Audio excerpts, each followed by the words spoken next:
great cast. Jeremy Renner was in that, and Harold Perrineau, I think. Okay. Yeah.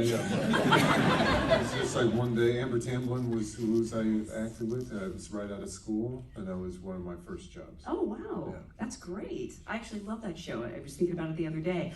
Met Michael like a year or maybe a year and a half earlier about something else that he was trying to get together, and then just kind of out of the blue, he sent me this, and then so I read it immediately and thought that I was wrong for it. Because I didn't understand, I didn't have an idea at all about how, I could read it and acknowledge that it was well written and I could see the character, I just couldn't find a connection. But then how Michael was talking about it as someone who has the mentality of a racer, someone who is, has prolonged myopic focus, and then we went racing here in California and in Modena. And when we started shooting, we took some of the chassis, or one of the chassis of the cars on like an abandoned airstrip. And I totally understood what he was talking about, of having to be completely, absolutely present and in the moment and being aware of the environment and what the car is doing and what you're doing. And that kind of was the mindset of the character going forward, as someone who was calm on the surface and had an engine, constantly running underneath, and was, at the same time aware of his image that he was projecting, and so in a way playing a part of Enzo Ferrari. And when he was in the mausoleum with his son, or when he's with Lina, it's his most vulnerable and most at ease. And with Laura, it's they have such a shared grief that is that they haven't addressed, and it's become very business. And you get a hint of who they used to be when they have sex, but or just you see the fire of it, but their foreplay at this point is negotiation. So eventually, and just because Michael is famously well researched, just and shooting in the place itself, and Piero was a massive help, and in opening the doors, as Penelope was saying, to the apartment. The place where the crash is in the movie is actually where the crash was. The barbershop that we shoot in is actually the barbershop that Enzo would go to. The guy who's cutting my hair is the grandson of the guy who cut his hair. He's the cars that some of them are originals that Michael. Well, a couple of them are that he had 9 mics attached to them. Their sole purpose was to be shipped to the location to be recorded for sound, and he would drive them through a tunnel. Just being there. 17 hours sometimes because of all the prosthetics, 18 hours, sometimes 20 hours a day, a couple times. Just by osmosis, you start to build a bridge to, the person, and then it, just kind of happens naturally. See, I'm surprised to hear that there were prosthetics, because when I saw a photo of Enzo Ferrari, you do look like him. I think. Okay. And Michael thought so too.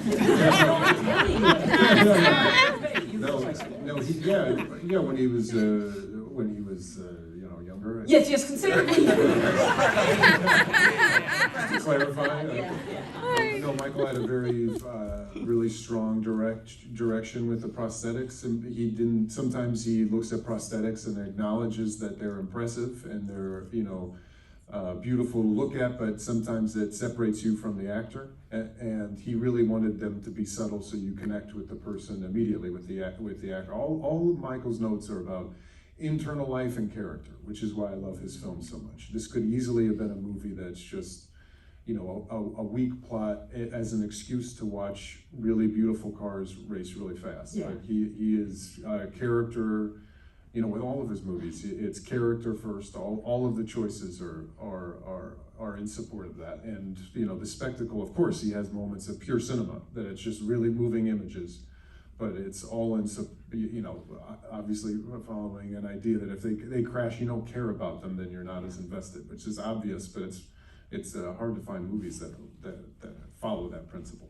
I mean, nothing takes me out quicker than a bad prosthetic or a bad wig, so I just had to ask what prosthetics were there, because they're invisible to the eye. We had a neck prosthetic, and obviously a skull cap, and then a hairpiece, a wig. This guy, Alexis Continente, who I'm glad done many wigs. Because you say obviously, and I'm like, I had no idea that was I did another one with Alexis. We did White Noise, and I had a wig, and no one understood it. He's very good. And this guy, Scott Wheeler, who also I just worked with on White Noise, did the prosthetics for this. Wow. Yeah. I had no idea. Penelope, Laura is such a complicated figure here, and can you talk about finding her passion, but also her pain and even the humor in these scenes? I think you really represent a woman so many people can relate to. Yeah, well, the more I found out about who she was, because it's easier to find information, material about Enzo, but about Laura there was very little. So the more I researched, the more I talked to people in Modena, people that knew her, the more it became like a personal thing for me to need to give her a voice, because I didn't think it was fair, the things that were remembered about her and were very far from the reality. I would go talk to strangers in the street and ask them, did you know Laura Ferrari? Did you know in the neighborhood? And most of them would say, like, try to dismiss her and say, she was just a crazy lady, very complicated, and everyone was scared of her. I would ask them, but why? You know, she lost a son when she was out of an illness when he was 20. Yeah, no, but she was crazy. And I feel the same thing was happening to Michael, but we were not putting that into words. Mm-hmm. But we were both feeling there is so much more about this woman that we have to give her a voice. We have to tell her story, because it's true what you said. Unfortunately, she represents the reality of so many women around the world, everywhere. I think also in our industry, like, this fantasy of equality is like far away from being something real, and we all know. We just have to keep all doing what we can to get to a place that is more fair someday. But right now it's just an illusion. But there are so many extremes, and she was one. And it's not just about that period in that place.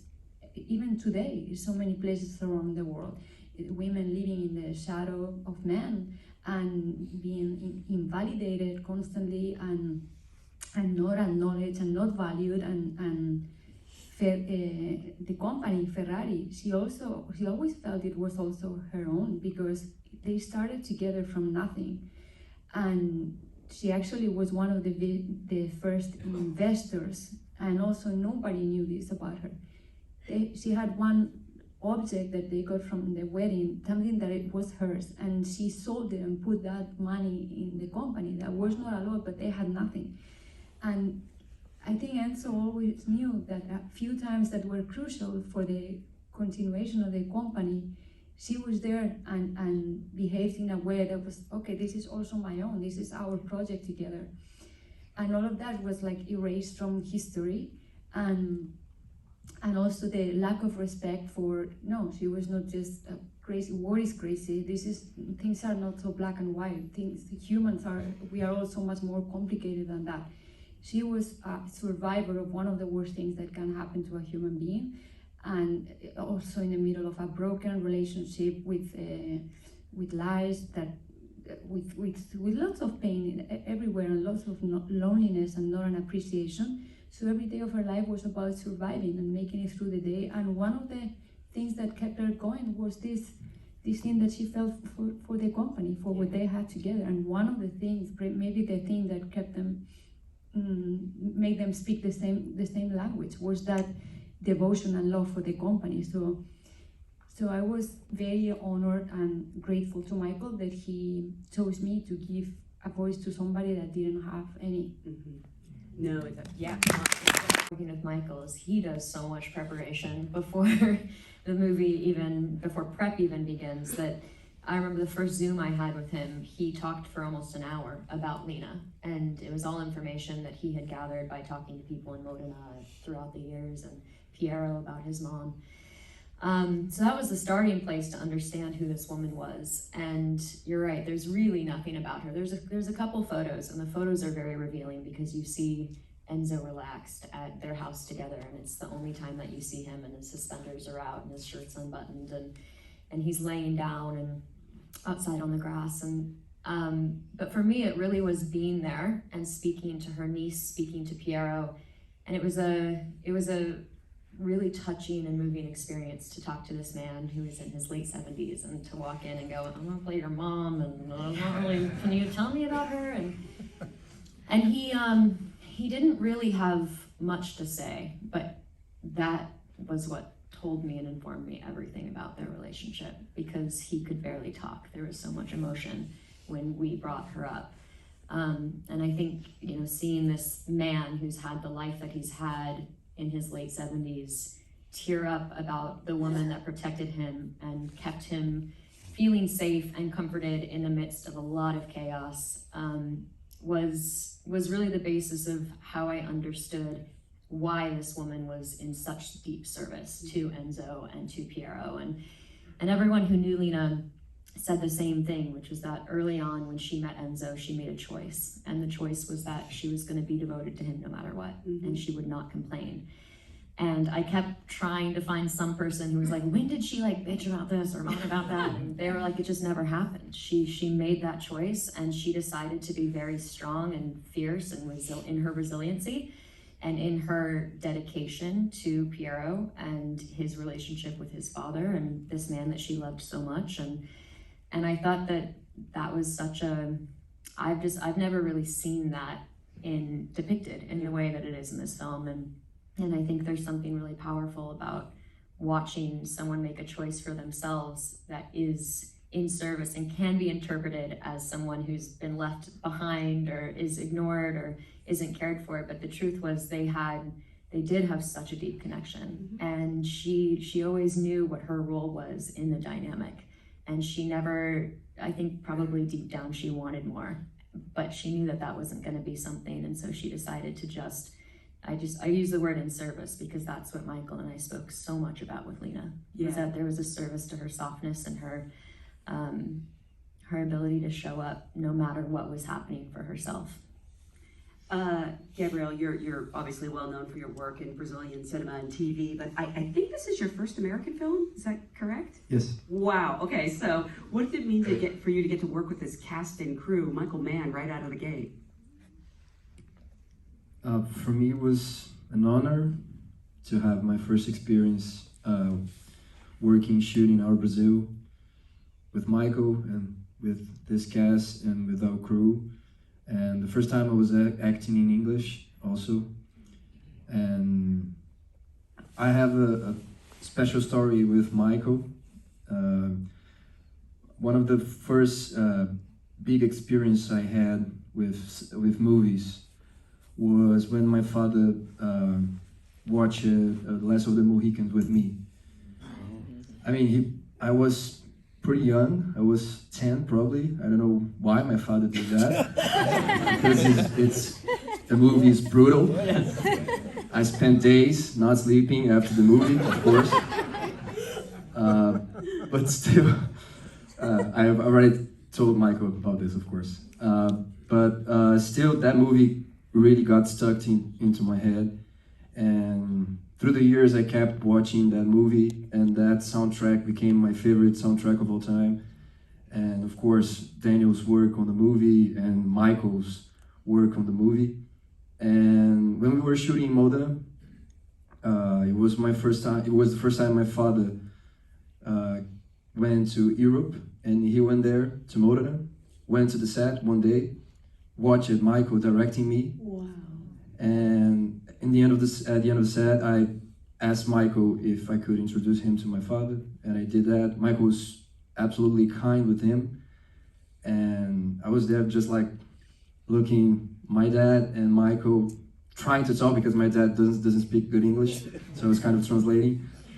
And I asked if I could take a picture of them. Michael said yes, but I want you to be on the picture, and I want this picture. So he asked his assistant to take the picture too. And I mean, for me, it was a full circle. So, of course, the experience of living in Modena for 4 months, living in Italy. My background family is from Italy. It was amazing. The movie was amazing. The experience was amazing. My character was a big, I don't know, was so good. The whole process, I learned so much from Michael, from Adam, from all the guys, and we had a great prep on the real track with the stunt drivers. So now I know Patrick is a professional, but I think I can say I know how to drive a racing car, just a little bit. Did Michael ever apologize for traumatizing you as a 10-year-old? Actually, he gave me the job because of that. It's kind of Smart. You mentioned Patrick's experience racing, and I honestly had no idea before this movie. I mean, you're not just a racer. You own Dempsey Racing. You've placed in events like the Le Mans. Have you been tracking this project for a long time? Because I know it has a long history. Yeah, stalking Michael for about 15 years. The first time I ran into him, we were at MGM, and it was for the Mille Miglia. They were doing a version here in America, and I was like, "There's Michael Mann." Of course, I knew he was pretty fanatical when it came to cars and Ferraris in particular. So I went up and had an opportunity to talk to him, and I had heard about the movie, so I'd asked him then, and that was about 15 years ago, where the movie was at. And then I called my agent the next day to get a copy of it. I read it, and I was very familiar with Ken Brock's book, which is a lot of this is inspired by. So I knew the story, and I was amazed at where he wanted to start the story.